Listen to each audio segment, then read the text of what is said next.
A meteor is heading towards the Earth. The big one is coming and we're all going to fall into the ocean. A volcano is erupting that's going to take us all out. The sun is going to explode. The bees are disappearing. Wait. Some of you are probably wondering if I really just said something about bees. Well, you heard me right. The disappearance of bees could be just as catastrophic as any of the other extinction level events I just mentioned. When people think of bees, the first images that come to mind for some people are bees buzzing from flower to flower, the taste of sweet honey, or even the bee on your box of Honey Nut Cheerios. I'm sure some of you are terrified of bees and have had a painful experience of being stung. However, most people don't realize that bees are responsible for pollinating most of the world's crops, and their role in our economy and society is vital. I became fascinated with bees when I started using more honey in my baking and cooking. This led me down the internet rabbit hole where I started extensively researching bees and ways that we can help prevent their impending extinction. I believe that bees are an unrecognized foundation of life because of the impact they have on our economy and everyday life, and that if the honeybee population continues to decline, civilization as we know it will be impacted on a grand scale. Today, I'm going to tell you why. First, I'm going to tell you why bees are important to humanity. Second, I will let you know some of the problems bees are facing. And third, I will tell you some things that we as humans can do to help our flying friends. To start with, I want to tell you why bees have such a major impact on humans. Bees are vital to the global food supply for humans. United Nations Environment Program Director Achim Steiner stated, "The fact is that of the 100 crop species that provides 90% of the world's food, over 70 are pollinated by bees." And according to Greenpeace, bees are responsible for 1 of every 3 bites of food you eat. Can you imagine a third of all that you eat just disappearing? Bees are essential to the production of some medications. One example is the use of bees to pollinate opium poppies, which are a major ingredient in some painkillers. Bees are also essential to the ecosystem. There are many animals that rely on particular plants. If the plants were to go extinct, then these animals would also go extinct. In fact, a main portion of a cow's diet is clover and alfalfa. These plants would not be able to reproduce and grow without bees to pollinate them. Without bees, we would not be able to enjoy beef, milk, or cheese, and I can't even fathom a world without cheese. Bees have a huge effect on our agricultural economy. Crops pollinated by bees account a large portion of the total value of American crops, estimated at $15 billion. In the 2014 article, scientific journalist John Haltfinger wrote that fewer bees will cause higher prices in fruits and vegetables because there will be less produce available. And since farmers will now have to pay for a service that was once free, this will also add to the rising costs that consumers will be facing. Now that you know a little more about why bees are so important to us, let's look at some of the problems bees are facing. Around the world, bee populations are declining rapidly. Since 2006, beekeepers recorded record losses of bee colonies.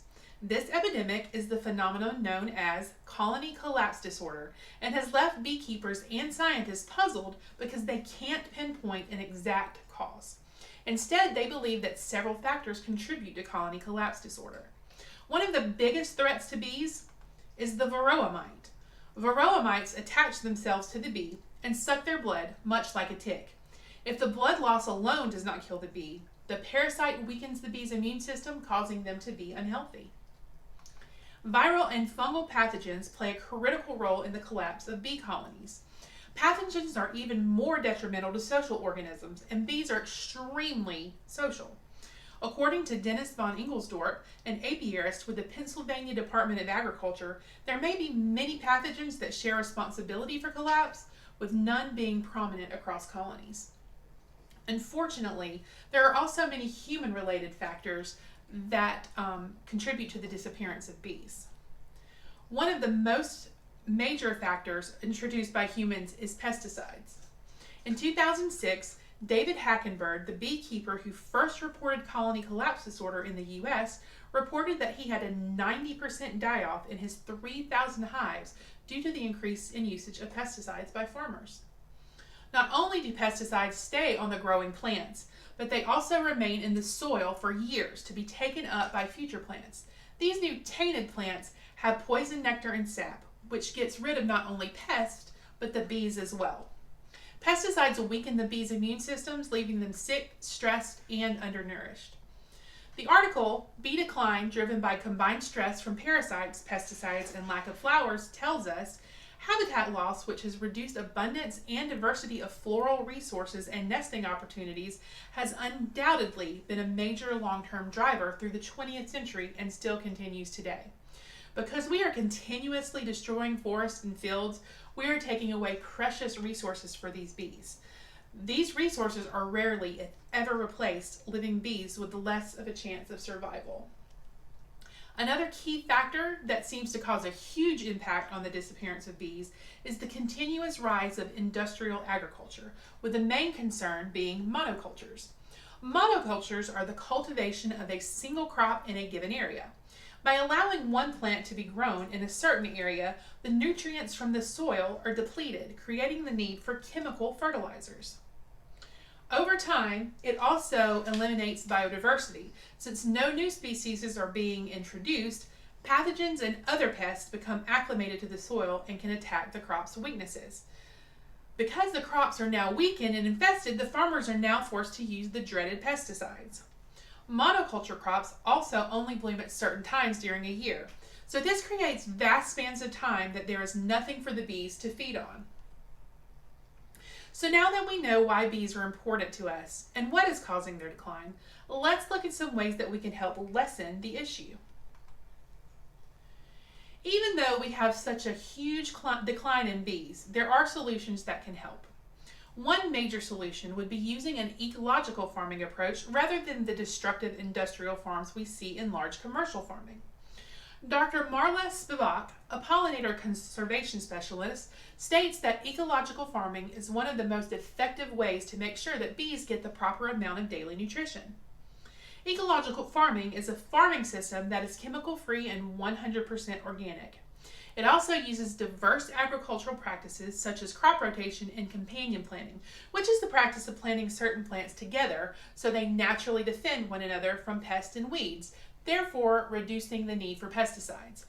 Not only is this better for the bees, but the consumer as well. There are also things that can be done on the local level.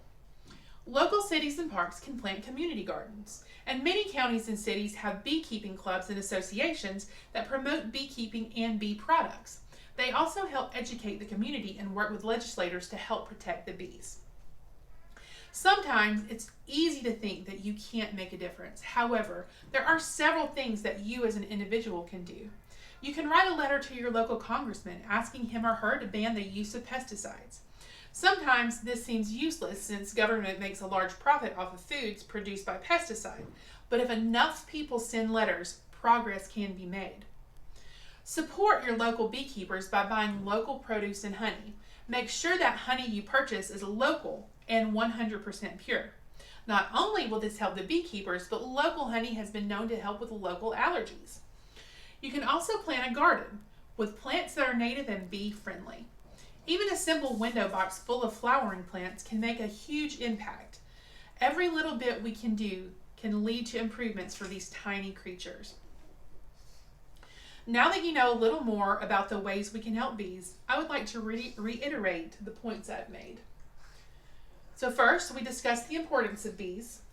Second, we looked at what could be causing the bees to disappear. And finally, we learned ways that we can help the bees from going extinct. I hope you have seen why bees are so important to humanity and the planet. If taken for granted, bees could face extinction, and so could life as we know it. Luckily, it's not too late for bees, and we should each do our part to help save the bees. Albert Einstein once said, "If the bee disappears from the surface of the earth, man would have no more than 4 years to live." So keep that in mind next time you swat that bee away. Good luck with your bee saving. Thank you.